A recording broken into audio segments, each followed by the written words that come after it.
Assalamualaikum warahmatullahi wabarakatuh. Kami dari kelompok 2 ingin menjelaskan tentang gerak melingkar. Juki dan Jaka sedang melakukan sebuah permainan nih. Juki ditempatkan dekat dari kursi, tetapi Jaka berada jauh dari kursi seperti ini ya. Mereka berdua akan mengelilingi kursi secara bersamaan, alias mengelilingi kursi sebanyak satu putaran dengan waktu yang sama. Nah, supaya kedua anak itu bisa berputar secara bersamaan, kecepatan Juki yang berada di dekat kursi harus lebih kecil dari kecepatan Jaka yang jauh dari kursi. Kenapa harus begitu ya? Nah, dari ilustrasi Jaka dan Juki tadi terlihat ya bahwa mereka mengelilingi kursi dalam waktu yang sama. Artinya kecepatan sudut mereka sama. Tapi nih, semakin dekat ke poros, kecepatan gerak akan semakin kecil. Tahukah kalian bahwa kecepatan ini dinamakan kecepatan tangensial? Nah, apa ya kecepatan sudut dan kecepatan tangensial itu?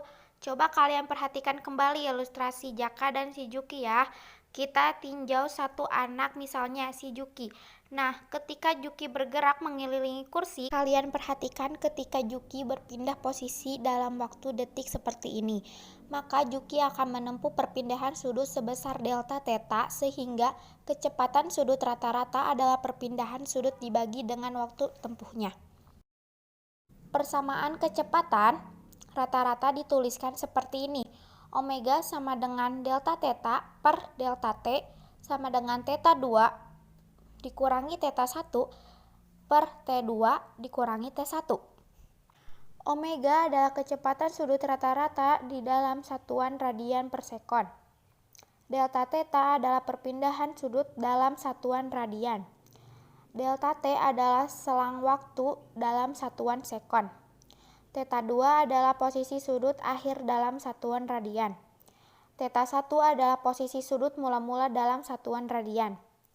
T2 waktu akhir dalam satuan sekon. T1 waktu mula-mula dalam satuan sekon. Jika gerak dilakukan sebanyak satu putaran, maka delta theta sama dengan 2V. Waktu yang dibutuhkan untuk menempuh satu putaran disebut dengan periode atau T. Sehingga persamaan kecepatan sudut rata-rata dapat dituliskan sebagai omega sama dengan delta theta per delta T sama dengan 2pi per T sama dengan 2 frekuensi. Omega adalah kecepatan sudut rata-rata radian per sekon. Delta theta adalah perpindahan sudut radian. Delta T selang waktu atau sekon. T periode sekon. F frekuensi Hertz. Sementara kecepatan sudut untuk selang waktu yang sangat kecil dapat diukur dengan kecepatan sudut sesaat secara matematis. Dapat ditulis seperti ini.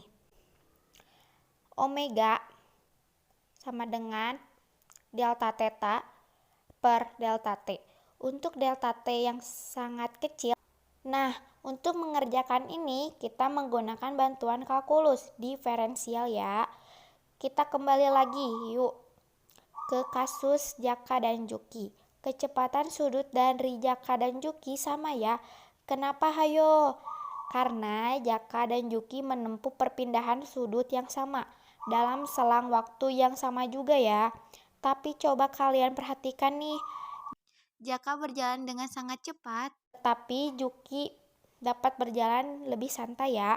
Nah, hal ini dinamakan dengan kecepatan linear atau tangensial. Kecepatan tangensial Juki dan Jaka berbeda ya. Kecepatan tangensial adalah hasil bagi panjang lintasan dengan selang waktu tempuhnya atau dapat dituliskan seperti ini. P sama dengan S per T. Nah, jika gerak dilakukan dalam satu putaran, maka besar S adalah keliling lingkaran yakni E sama dengan 2pi kali R. Sementara waktu yang dibutuhkan untuk menempuh satu putaran disebut dengan periode. Kalau kita anggap semua benda mengelilingi satu putaran dalam waktu tambah sekon, maka P sama dengan S per T sama dengan 2pi R per T sama dengan 2pi RF. dengan P adalah kecepatan tangensial dalam satuan meter per sekon. R adalah jari-jari lingkaran dalam satuan meter. T adalah periode dalam satuan sekon. F adalah frekuensi hertz. S adalah jarak dalam satuan meter. T adalah waktu dalam satuan sekon. Kecepatan tangensial atau linear dapat digambarkan seperti berikut ini ya. Dapat kalian lihat kecepatan tangensial merupakan kecepatan yang menyinggung suatu titik dalam gerak melingkar ya. Coba kalian bandingkan nih persamaan dari kecepatan sudut dan kecepatan tangensial berikut ini. Omega sama dengan 2V frekuensi. P sama dengan 2pi R frekuensi. Sehingga hubungan antara kecepatan sudut dan kecepatan tangensial dapat dituliskan sebagai P sama dengan omega kali R. Teman-teman, gimana? Kalian udah paham kan ya mengenai kecepatan sudut dan kecepatan tangensial? Nah, teman-teman, kita latihan soal dulu ya tentang kecepatan dalam gerak melingkar. 1. Suatu partikel mengalami perpindahan sejauh 60 derajat dari posisi awalnya dalam waktu 1 menit. Hitunglah kecepatan sudut rata-ratanya. Nah, teman-teman, pada soal nomor 1 di sini, kita diminta untuk menentukan kecepatan sudut rata-ratanya dari sebuah partikel atau suatu partikel. Namun, sebelum itu, kita tulis dulu ya apa yang diketahui di soal. Di sini dikatakan nih teman-teman bahwa partikel mengalami perpindahan sejauh 60 derajat dari posisi awalnya. Nah, karena perpindahan di sini bisa kita tuliskan dengan delta theta. Jangan lupa kita kasih nih anak panah. Karena kenapa? Karena perpindahan sudut merupakan besaran vektor. Seperti itu. Nah, delta theta di sini nilainya adalah 60 derajat dari posisi awalnya dalam waktu 1 menit. Oh, ini berarti selang waktunya ialah 1 menit. Di sini dituliskan dengan delta T 1 menit.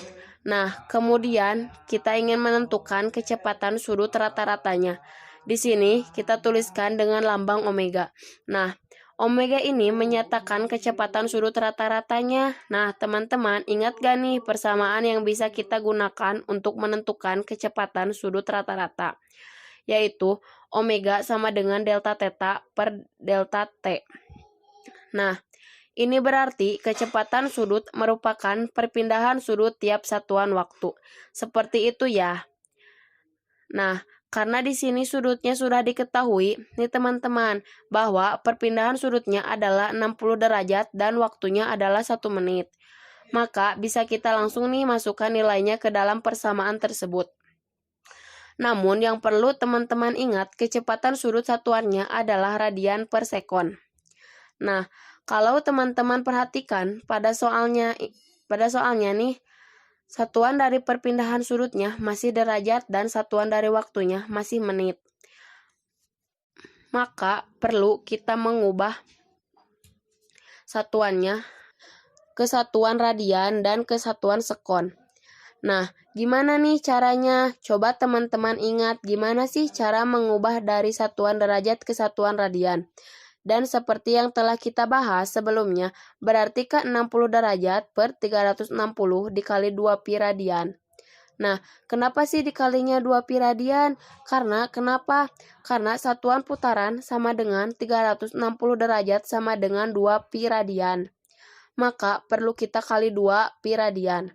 Nah, 60 derajat dibagi 360 derajat berarti kan 1/6.